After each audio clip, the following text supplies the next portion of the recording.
पार हो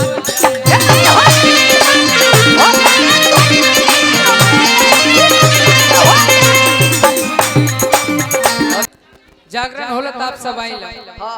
आप सबसे पूछा तनी बताई आप सब में केकर केकर पति राम लेखा बाड़े हाथ उठा के बताएं। अच्छा उनकर पति भी बड़े इनकर पति भी बड़े जाए चाचा आप सब में केकर केकर पति राम लेखा बाड़े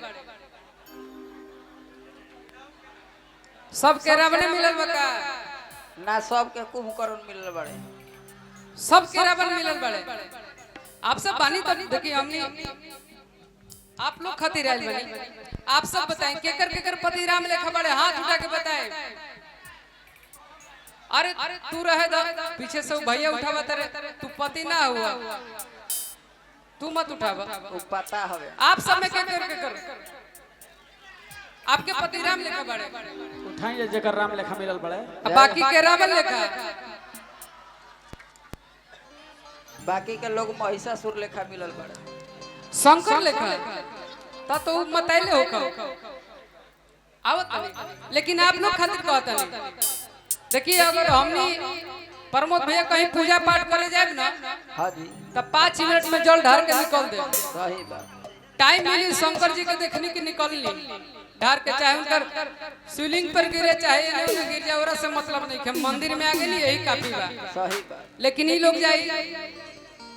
अपन पूरा भाव बांधी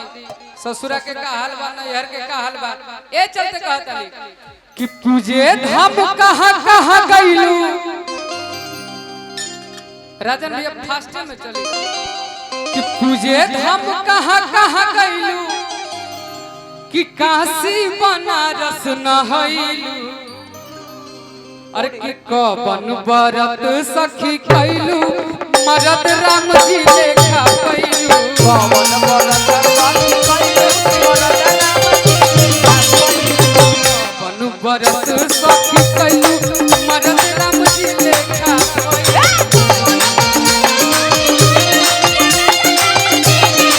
अब बताई कवन ऐसन बरत कनी कि मरद राम जी लेखा पैनी केहू के मरद बा राम लेखा अच्छा तोहनी बतावा केकर केकर पत्नी सीता लेखा बाड़ी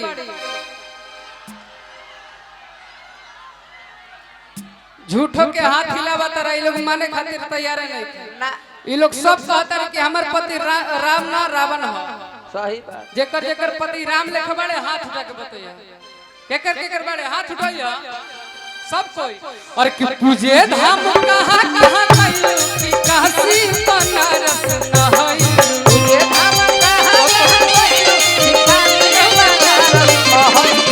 पूजे धाम कहां कहां कइलू कि काशी बनारस नहइलू कवन बरत सखी कइलू मरद राम जी लेखा कइलू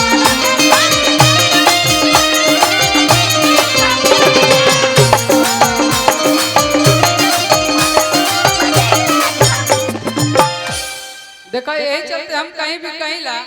कि लइकन लुआइल होला ये लोग कबो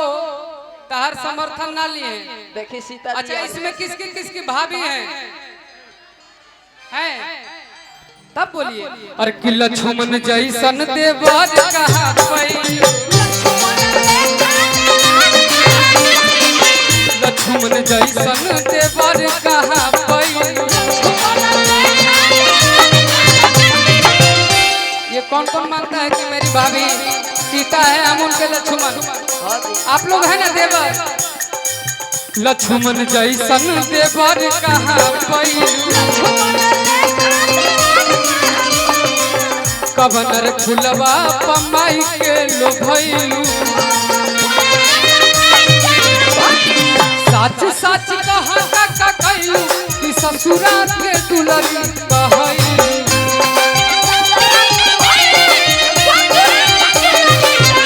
सच कहा का कहलू कि ससुरा के दुलरी आप लोग सही में एकदम कह जाला ना तो तू पति लेखा बाड़ू और ना सास के मानेलू ठीक बा पति के ना मानेलू हम जानिला हां जी रोज झगड़ा झंझट होला। हाँ हाँ हमार शादी ना भइल है प्रमोद भैया पुरस्कार भेजनी है। हमार शादी ना भइल है लेकिन हमके अनुभव बात थोड़ा थोड़ा हम घर में देखिला चाचा चाची के माई बाबूजी के।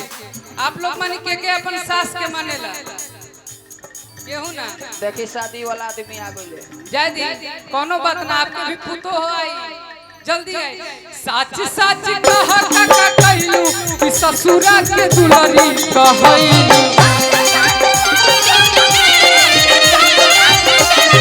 सच सच कह का कहलू कि ससुरा के दुलारी कहलू। कब बरत सखी कहलू मदद राम जी लेखा पई।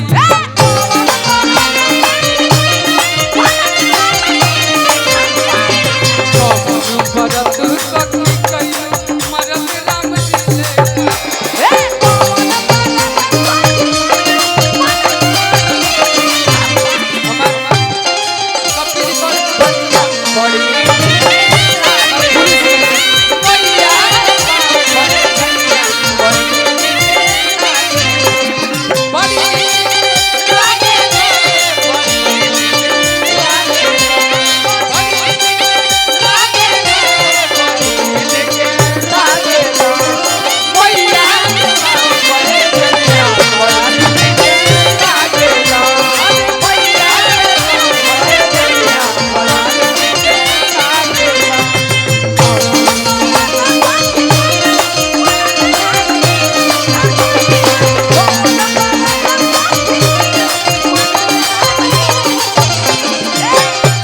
कवन बरत सखी कैलू मरद राम जी लिखा पैलू। तू लोग कुछ ना बोलबा हम मजाक के देख लेनी। हाँ आए हो देख लेनी हमारे एमपी चाचा हमारे प्रमोद भैया हाँ हाँ दुर्गा पूजा के शुभ अवसर पे इतना शांति से हाँ जी इतना बढ़िया कार्यक्रम आप लोग इतना स्थिर से बैठल बने। लेकिन हमारे भाई भाई ये लोग तो हालत करिए दी। ये लोग खातिर हमें को गाना गाने रही कि रंगदारी मिलल अच्छा सुने रील आप लोग का ज्यादा आता है उस गाना पे। हाँ। लेकिन जब भी हमने जितना नौजवान बानी हाँ जी अगर बॉर्डर पे जरूरत पड़ी कि हमने के जाए पड़ी जाए नहीं आ जाके एक बात कहो राजन भैया कि थोड़े देर लबा घाबा के छोड़ दी हम वही मसबान हो जाए।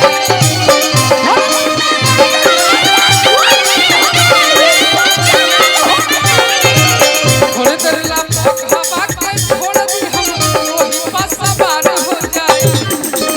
ए माई हो दे अपने सकतिया अकेले सीमा पार हो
गोलू भैया हमारे को गाना सुने ले और हर